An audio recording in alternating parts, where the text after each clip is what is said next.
भाग में हमने श्री गणेश के 8 स्वरूपों का श्रवण किया था। अब हम आगे के भाग में श्री गणेश जी की जन्म के भाव का श्रवण करेंगे।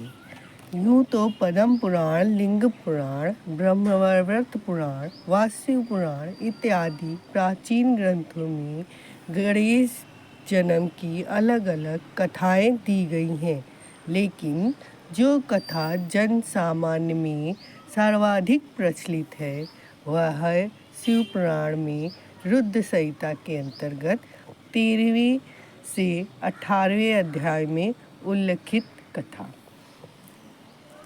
एक बार पार्वती जी की सखियाँ जया एवं विजया ने उनसे कहा कि आपका भी अपना एक गढ़ होना चाहिए, क्योंकि नंदी, भृंगी इत्यादि शिव जी के गण हैं और प्रायः वे उन्हीं के निर्देशों व आदेशों का पालन करते हैं। एक दिन जब पार्वती जी स्नान के लिए गईं तो कंदरा के द्वार की रक्षा के लिए उन्होंने नंदी को तैनात कर दिया। अभी वे स्नान करने की तैयारी कर रही थी कि अचानक शिव जी वहाँ आए और नंदी की परवाह किए बिना सीधे भीतर चले गए। अपनी निजता में हस्तक्षेप पार्वती जी को कतई रास न आया और तभी उन्होंने तय कर लिया कि वे अपने एक गढ़ की रचना करेंगी। उसी समय उन्होंने चंदन के लेप से एक मानवाकृति तैयार की और उसमें प्राण फूंक दिए।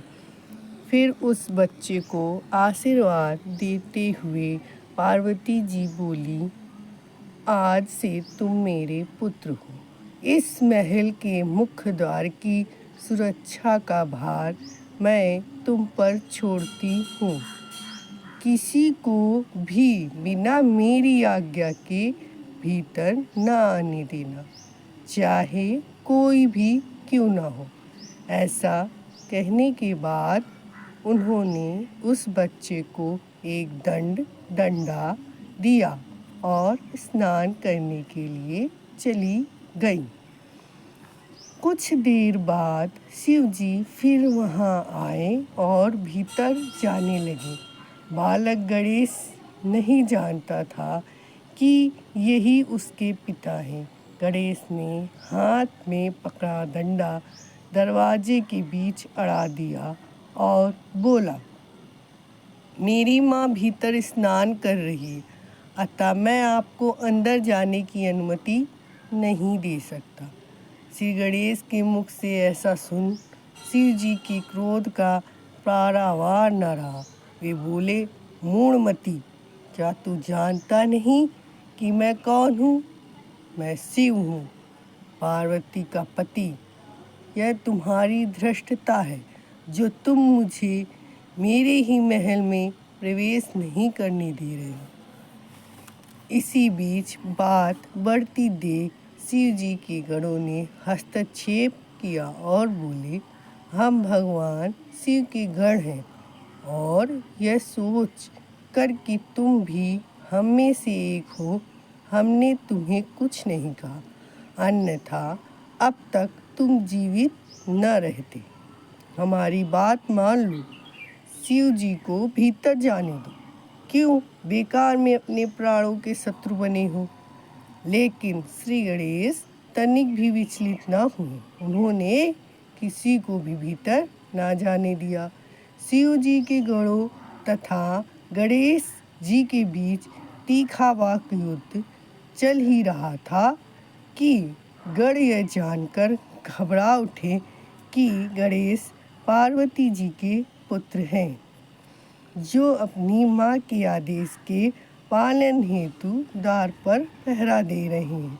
वे शिव जी के पास गए और सब कुछ बता दिया, लेकिन संभवतः शिव जी अपने गणों का अहंकार चूर करना चाहते थे।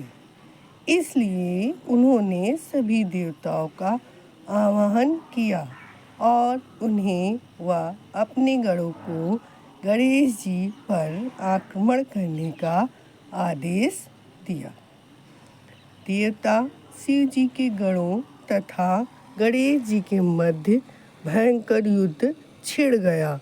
गणेश जी का पराक्रम देखते ही बनता था।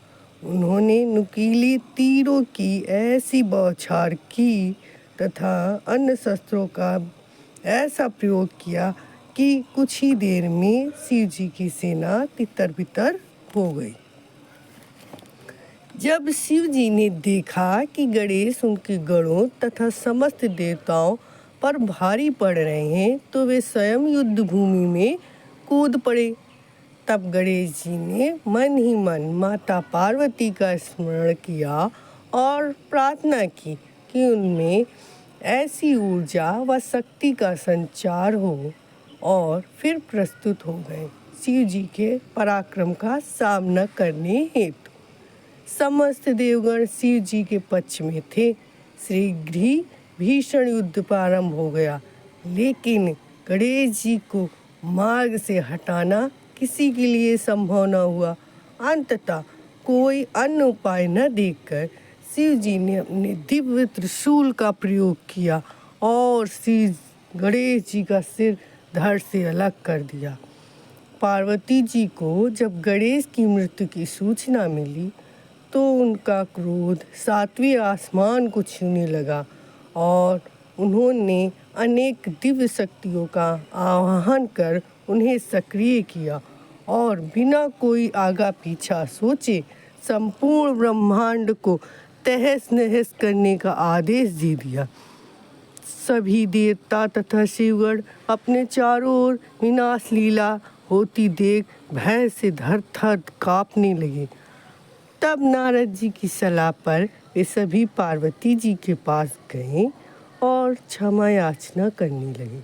पार्वती जी बोली, यह विनाश लीला अब तभी रुक पाएगी जब मेरा पुत्र गणेश पुनः जीवित हो उठेगा और उसे देवगणों में सर्वोच्च स्थान मिलेगा। जब भगवान शिव को यह सूचना मिली तो वो बोले, आप सभी देवगण यहाँ से उत्तर की ओर प्रस्थान करें और जो भी सर्वप्रथम जीवित प्राणी दिखाई दे उसका शीश काट कर ले आए। हम उसे गणेश के धड़ से जोड़ देंगे। कुछ ही देर बाद देवता एक हाथी का सिर लेकर लौट आए। उस हाथी का एक ही दांत था। हाथी के उस सर को गणेश जी के धड़ पर रख दिया गया। तब देवताओं ने पवित्र वैदिक मंत्रों का उच्चारण किया और पवित्र जल गणेश जी के शरीर पर छिड़का। कुछ ही क्षण बाद गणेश जी ने इस प्रकार आंखें खोली मानो गहरी नींद से जागे हों। पार्वती जी अपने पुत्र को जीवित हुआ देख बेहद प्रसन्न हुई। इस तरह हमने श्री गणेश जी के जन्म के प्रादुर्भाव की कथा का श्रवण और लाभ प्राप्त किया। अब अगले के अध्याय में हम श्री गणेश जी के बचपन की कथाएं श्रवण करेंगे और आनंद प्राप्त करेंगे। धन्यवाद।